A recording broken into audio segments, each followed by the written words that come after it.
You've only gone and downloaded a multiplesources.net podcast. For more episodes of this show and a bunch of other content covering everything from NBA teams to professional wrestling, visit multiplesources.net. Multiplesources.net. But wait! Act now and you too could join multiplesources.net. Yeah, we're looking for people to do their own podcasts about different NBA teams. We're looking for blog authors, video highlight creators, basically anything you can think of to write about sports. You can kind of write or create to your heart's content. So if you want to help us and join this up-and-coming independent blog and podcast network monster, go to multiplesources.net. I'll stick something in the sidebar that says join us or something equally unfunny, so go and click on that. Join us. Hello everyone, this is David, and here at It's Always Sunny in Phoenix, we run a tight ship. And that is why we had some recording issues, specifically with some of Mitch's audio. So really all we were able to get was the recaps and previews. We got cut off at the Rockets when we were going to do our trivia on the Rockets, but we couldn't really get that. We couldn't really use that audio, is what I'm trying to say. But we were able to get most of the Pelicans one and a little bit of a talk about if we should win that game or not. Or not if we can, but if we were able to win the game, would it be best to win it? But so we were going to have a conversation on our backcourt going into the offseason. We're going to push that back until our next podcast. So we just wanted to make sure you guys had at least a little bit of podcast going on and all of that. So you get previews and recaps. We'll talk about the backcourt next podcast. Everything should be back to normal. Hopefully, maybe, I don't know. But here we are, the three of us as normal. We're going in and having some good talks about the games that are going on and what games are coming up. So enjoy. Hello, everybody, and welcome to It's Always Sunny in Phoenix, a weekly podcast where we keep you up to date on everything Phoenix Suns basketball. This 2015-2016 NBA season is winding down, with only 5 games remaining for the Suns. So with that in mind, we will spend some of our time a little later talking about the status of the Suns' backcourt heading into next season. I'm your host, Charlie, and I have David and Mitch with me. How's it going, guys? I'm fucking spectacular. That was on the cue card, right? That's exactly what it was on the cue card. I think it was. So was that our first F-bomb? I'll bleep it out. If you guys, it'll be really bad. It won't actually bleep it out. It'll just bleep out like the I'm part of it. So. Oh my gosh. I think we gotta bleep it, but yeah, I like your energy. You came with it, man. So hostile. All right, Mitch, how about you? Yeah, I'm great. I have a friend of mine here that I go to school with at Gonzaga, Robert. He is interested in how all the podcasting works, and he knows a lot about college basketball. So if we have time, we might get to a little draft talk. But just introduce yourself here, Robert, real quick. Hey, my name is Robert Perry. Like Mitch said, I go to Gonzaga here studying broadcasting. Love college basketball and look forward to hearing what you guys have to say about the Phoenix Suns. Right on. Well, you're welcome here, and we hope we have some time to get to you a little later. So, before we get into our game recaps from last week, I think it's worth mentioning that Brandon Knight has missed the last 2 games after re-aggravating a sports hernia that he just came back from. So Knight has only played in 10 games since the All-Star break, and it might be in the team's best interest to shut him down for the season. You guys have any thoughts on that? Yeah, so when we first talked about this, saying that he re-aggravated a hernia, my first thought was, I don't know what could be worse than re-aggravating a hernia. That sounds horrifically painful, so I'd shut him down. I enjoy watching Archie a little bit more around at this point. Having Archie play a little bit more minutes just with the last couple of games going on. So I'm all down with shutting him down. Yep, same here. Anytime you're dealing with injury in that region of the body, just doesn't sound like much fun. I'd like for him to take it easy for the rest of the season, too. All right, that's all the news we really have for the week, so let's get into the recaps. And the first one was against the Timberwolves last Monday. Mitch, you covered that one. What did you think? Yeah, so first off, I need to amend something I said in the last episode. I said that our last game before this most recent one was pretty ugly, but we won that game. I completely forgot. Mirza hit a game winner, and we won that. But anyway, this game was not as nice for us. It was 121 to 116 loss. We ended up erasing a 20-point deficit in the fourth quarter, but we weren't able to make the full comeback. And Andrew Wiggins was the guy who really was great for the Timberwolves. He had 32 points, but it was interesting because he was playing really aggressively, and he got to the line 21 times, and he made 17 of those. So that's where a lot of his points came from. And then we had Devin Booker play a great game. High volume of shots, 10 for 22, shooting 30 points. And then he had 5 assists and a block, too. It was kind of cool to see Wiggins and Booker play well, and Karl Anthony Towns, who had 27 points, 10 rebounds, 5 assists, 2 steals. It's cool to see all these guys playing well. This is the future of the NBA. Same with Alex Len, 14 points, 13 rebounds. And he had some pretty nice dunks, and I think that got the team pretty fired up. So yeah, young guys were really shining. It was a fun game. Yep, tons of young talent on both teams, both kind of sitting in the bottom 5 of the league right now, but we all know that'll change pretty soon. Let's hit up those one-sentence recaps. David, go for it. With 3 players hitting 30 points, the only one of them that mattered was Andrew Wiggins on the other side. Very true. And mine is, we all know that Devin Booker is really good from this draft class, but Karl Anthony Towns is really, really good. Yes. I think he might, I don't want to say top 5 center, but maybe I will say it. Of all time, I think he could maybe pull that off. Oh, he's got the potential for sure. Okay, so the Suns. Oh, go ahead, David. No, I was gonna. The only thing I was gonna say was, will he be a center down the line, or will he end up moving over to power forward? Yeah, that's true. They have him and Dieng, and they have a bunch of big guys, and Pekovic if he's healthy, so he could play that 4 spot for sure, and he can even be considered almost a stretch 4. He's shooting 36% from 3, so yeah, definitely. Sorry, I'm cutting you off. Continue. Hey, it's all good, Savory Davery. All right. The Suns stayed in the Midwest and headed to Milwaukee to take on the Bucks on Wednesday night. Mitch, you covered this one as well. Go for it. Yeah, this was another one with a struggling team in the Bucks. They were a team kind of like us that everyone expected to have a much better season. In the end, the Bucks won this one 105 to 94. They also have some young players that are pretty promising. Chris Middleton had the game high with 26. And Jabari Parker also had a good game with 21 points, 5 rebounds, 3 assists, 4 steals. So that's pretty nice to see another young guy who could really be one of the best players in the league coming up. The Suns did their usual damage to themselves with more than 20 turnovers. They had 22. And another interesting thing with this was it was Brandon Knight's return to Milwaukee, and he didn't care.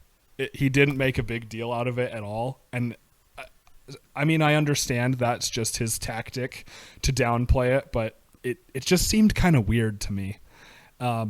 Alex Len was approaching a triple-double, which was pretty cool. 17 points, 15 rebounds, 5 assists, 2 blocks. It was fun to see what he could do. And then PJ Tucker also approached a triple-double. He had 20 points, 10 rebounds, 7 assists, 3 steals. And he played really well on offensive rebounding that was big for him. He had 4 offensive boards, and the Suns have actually been pretty good at offensive rebounding this season. Just trying to find that silver lining. And then Tyson Chandler had 13 points and 13 rebounds, and he also had a good game against the Jazz, which we'll talk about here in a second. But it's interesting to see after his comments that he made that we talked about a couple episodes ago, to see him kind of playing a little harder as of late. Yeah, it seems like Chandler has been putting better games together, I guess would be a good way to put it. Mm-hmm. And then back to PJ. Man, if we didn't have PJ right now, this last stretch of the season would be pretty terrible to watch. Yeah. Okay, 1-sentence recaps for the Bucks game. David, go ahead. Despite significant impact in the paint, we couldn't get it done in Milwaukee. Very good point. And mine is Chris Middleton obviously has something against us. You flash back to that game winner last year, and I think he's averaging about 18 against us in his career, which it's only like 6 or 7 games, but he puts up good numbers against us as a young guy. He deserves the max contract that he got this offseason. I mean, it's pretty good. Yeah, for sure. He's a not well-known guy. He's not your big superstar yet, but he puts up great numbers. I have a quick question about Chris Middleton for you guys that has nothing to do with basketball. Okay. Am I the only one who calls him Kate? I like to call him Kate Middleton, like the actress. Like, nothing against either of them, but I call him Kate sometimes. I'll have to ask my wife on that one. I know she's all into that business. Yeah, I've never called him Kate. I don't know if I could name one Kate Middleton movie, but I call him Kate.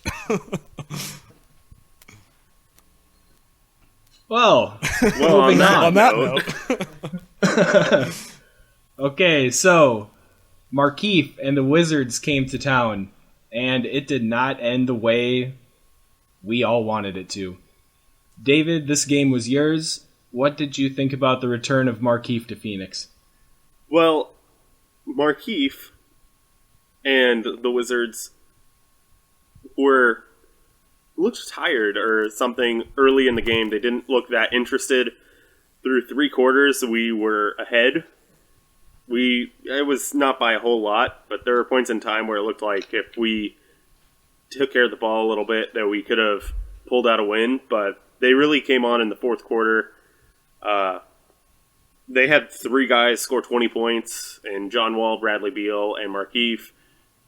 Markieff, I think he wanted to show how wronged he was by the organization or whatever, but I don't like Markieff, and I think we've talked about that in the previous podcast and wanting him to just be traded.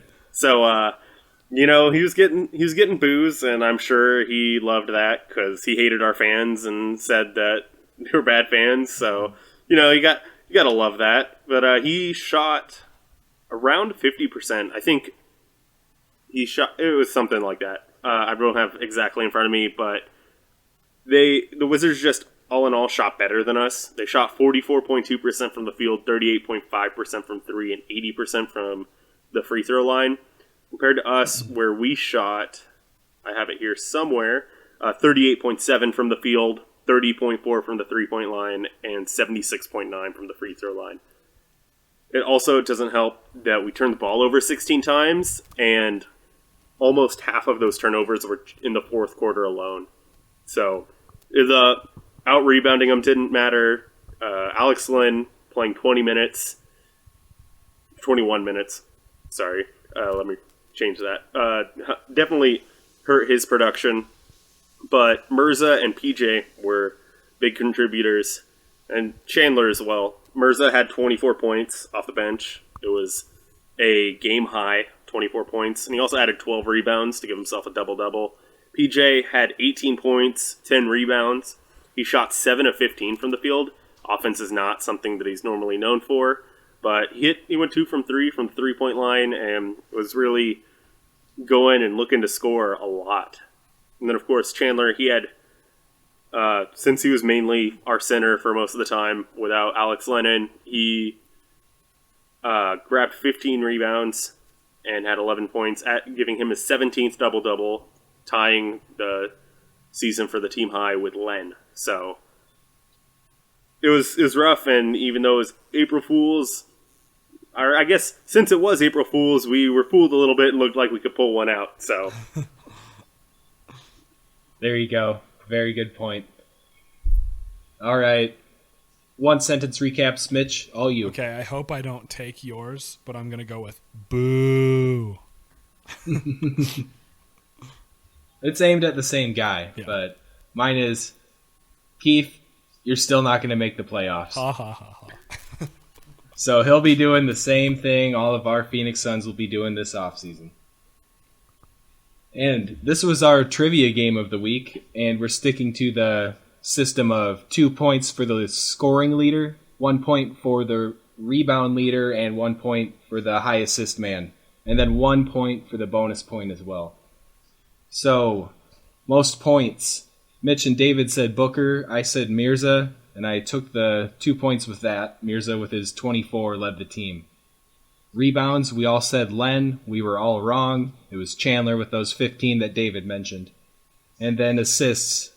I said Booker, David said Booker, Mitch said Knight. We were all wrong again. It was Price with 8. And then for the bonus, it was how many minutes of televised booing will Markieff Morris receive? Mitch threw out 30 minutes. David said 6. I said 4. And I timed it, and it was just around 1 minute. So we were all a little high, but I'm taking the point for that. You can have it. All right. I was really pulling for those 6 minutes. So I was really pulling for the 30. Either one would have been just beautiful. So let's hit the scores going into next week. Mitch leads the way with 39. David in second with 36, and I'm 2 behind David with 34. Oh, wow. Yeah, so we're running down. Next week is our last one, so Mitch might have this one sealed up. Get the floats ready. But we will see. A root beer float. Yeah, that'll work. All right. Okay, and we just finished watching the Jazz game before we started recording, so I'll go into depth about this one a little bit. The Jazz have been pretty rough on us this season. They swept the season series, and tonight wasn't much different than the past. Final score was 101-86, and the Suns, they played pretty well in the first and the third quarters, but just got spanked in the second. We were outscored 30-10, and I did not enjoy watching that at all. Utah took great care of the ball tonight, and I know midway through the fourth, we hadn't even scored points off any of their turnovers. And the Suns turned it over as usual. But the Suns were led by Tyson Chandler. He had a really nice game. He scored 21 points on 10 for 12 shooting, pulled down 18 rebounds. I was hoping for the 2020 game, but came up a little short, but that's still a heck of a game. And then Mirza was big off the bench with 24 points and 6 boards. Then Utah, they were led by Gordon Hayward, 22 points, 5 rebounds, 5 assists. And then Rodney Hood got off to a rough start in the first. I think he started 0 for 6, but he ended up with 18 points and 7 assists. So the Jazz and Rockets, they're battling it out for that playoff seeding towards the end of the West, and they're going to be a fun team to watch for the rest of the season. Mm-hmm. All right. 1 sentence recaps for the Jazz game. Mitch, go ahead. The Jazz are sneaky good.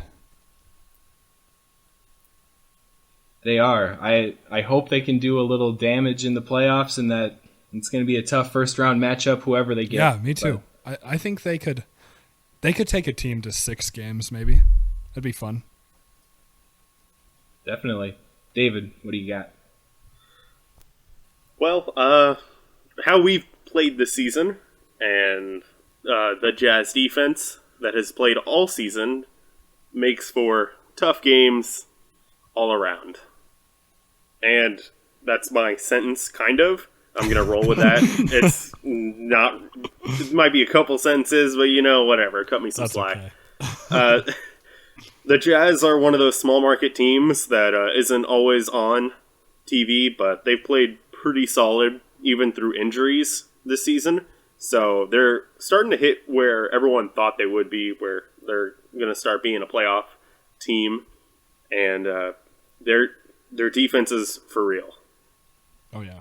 It's not just because they're playing a bad team and going, what was that, outscored 30-10 in one quarter we were. So, I mean, yeah. It's not just because we're a bad team, but they're doing that against good teams. Not exactly that, yep. But pretty close. The Jazz can definitely shut it down. All right, that does it for the recaps from last week's games.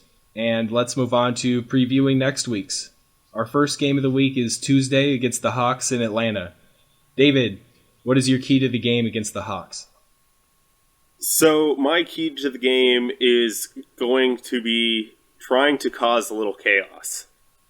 The Hawks are a team that is almost modeled like the Spurs. Bud was an assistant coach.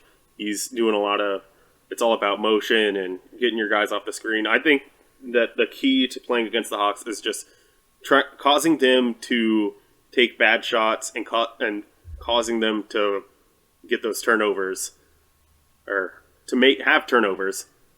And I think that's the best way to play against them. We have issues with turning the ball over with defense in general, but that if we can play up a little bit and try and cause a little bit of chaos, I think we have a shot to have an entertaining game. You got it. All right, and my player to watch for in the Hawks game is Paul Millsap. He's definitely been the Hawks' best player all season, and he's going to be a tough matchup for whoever we start the game on him, whether that be Len or Chandler.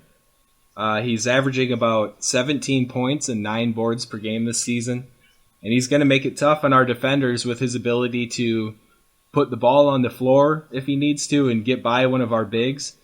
And then he can even step back and shoot that three a little bit too. All right, Mitch, you're covering the Hawks game. Go in depth a little bit for this one. Yeah, so I'll admit right off the bat, I don't watch the Hawks very often, and I don't know very much about them. But this should be good because I'll get to see a team I don't see too often. And we all know about Kyle Korver. After last season or a couple seasons ago, he was really, really good, and he was making threes left and right. He's dropped off since then. He's averaging 9.4 points per game, 3.3 rebounds, and 2.1 assists per game. The Hawks are, I think they're better than I expected them to be. Their record this year, as of Sunday, April 3rd, is 45-32. Like Charlie said, Paul Millsap is a force that we'll have to stop. And then Jeff Teague is another guy who's pretty good, averaging 15.3 points per game and 6 assists per game this season. And it's interesting to me because they were trying to trade him before the deadline. And I'm not quite sure why, because I think Teague is a great player. And he's a good addition to any team, but the Hawks were trying to trade him. And then former son Chris Humphries is on the Hawks. So that'll be a nice little reunion from the 4 games or whatever that he played for us. I had honestly forgotten Chris Humphries already. I'm sure you're not alone. But any Suns fans who bought that number 43 jersey can break it out. The 2 people who did that. I don't even think it was those 2 people. Yeah, maybe 1. And one thing about Teague, I think I like Dennis Schroeder. Yeah. Schroeder, one of the 2. He brings a lot to the table, and he's really athletic, and you can maybe even consider him a little bit raw still. Mm-hmm. But if they were to trade Teague, I don't think they'd be losing something, but maybe not as much as the average Joe would think, I guess. Schroeder is the reason why That's they right. were talking about trading Teague, just because he still has a lot more upside. He might be as good as Teague. He might be better. He might be a little worse. But that's the reason why they were talking about trading Teague, because That's right.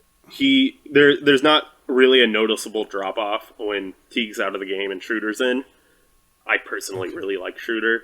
I watched the German national team a little bit over the summer, and he talks a lot of trash, and I do. So I really, that's when I have watched the Hawks this season. Schroeder's been one of the things that I watch for, and he's pretty funny on Instagram too. He posts pictures of him getting him and other guys going at it, and you're just like, oh man, it's great.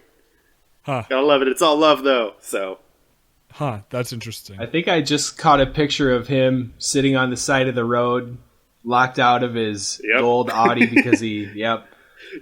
Oh my gosh. He got Good locked stuff. out of his car. Hawks point guards, and they've been having a little bit of a rough stretch the last week with Teague getting left with Little Caesars off the bus, and then Schroeder getting locked out of his car. It's been rough. Yeah, they forgot Teague. I didn't know that was possible, but apparently they still do that out of high school. So We'll see how that affects their performance, I suppose. since they played since then, Maybe it's just really still stuck in their heads. No, I'm it's just kidding. it's still stuck. It's taken them a couple of games to actually start Yeah. thinking about, hey, wait a minute. They left Exactly. me. Maybe they're just trying to continue to send a message to Teague. Like, we wanted to trade you at the deadline, and now we're forgetting you. That'd be awful, but That you know, that would not be fun. owners have done All right, petty I think- things before.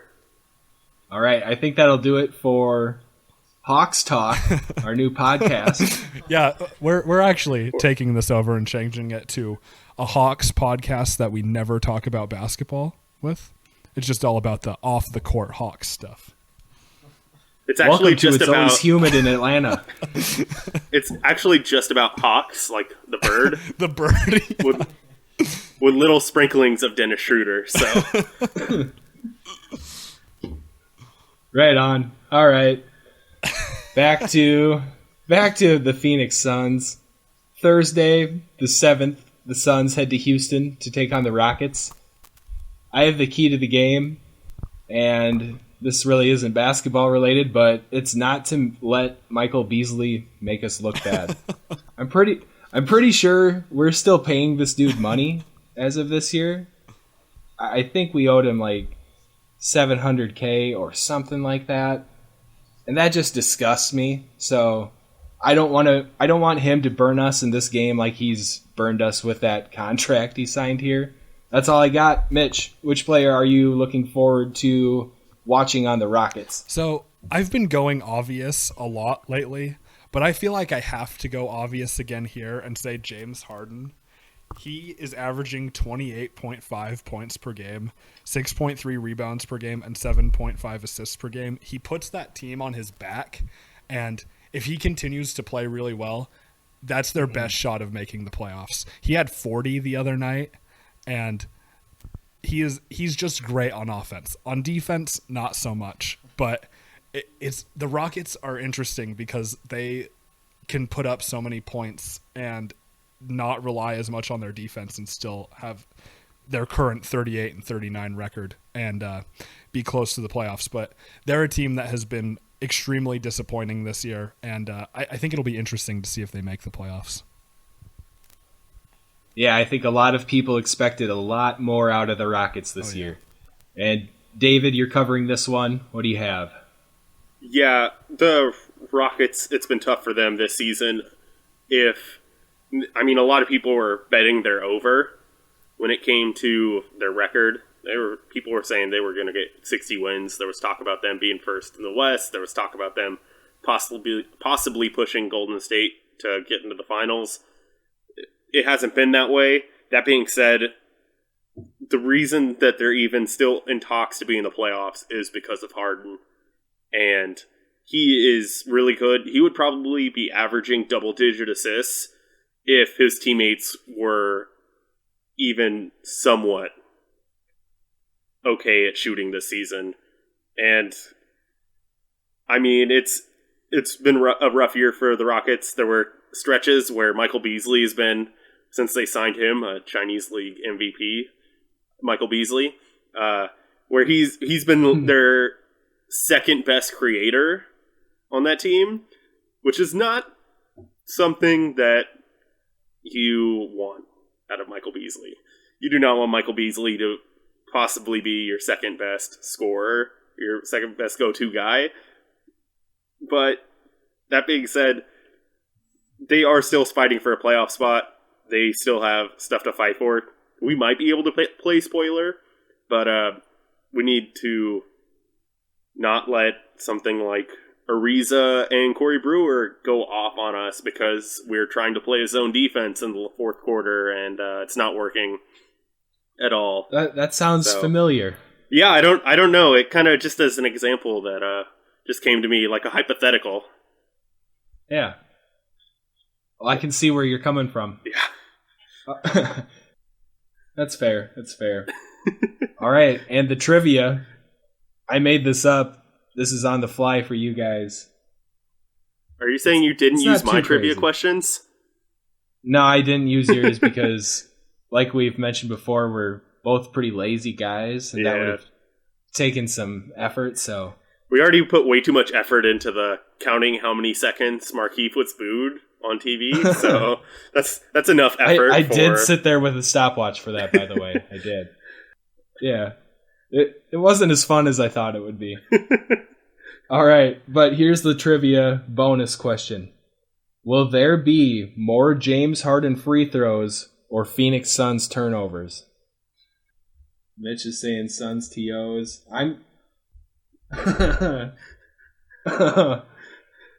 See, I'm going on the opposite. I'm hoping for Harden free throws. Yeah, I think we're gonna get about 22 turnovers, and Harden's gonna average. He's gonna get about like 30 free throws. So you're going Harden? I'm gonna say Harden's gonna have more free throws.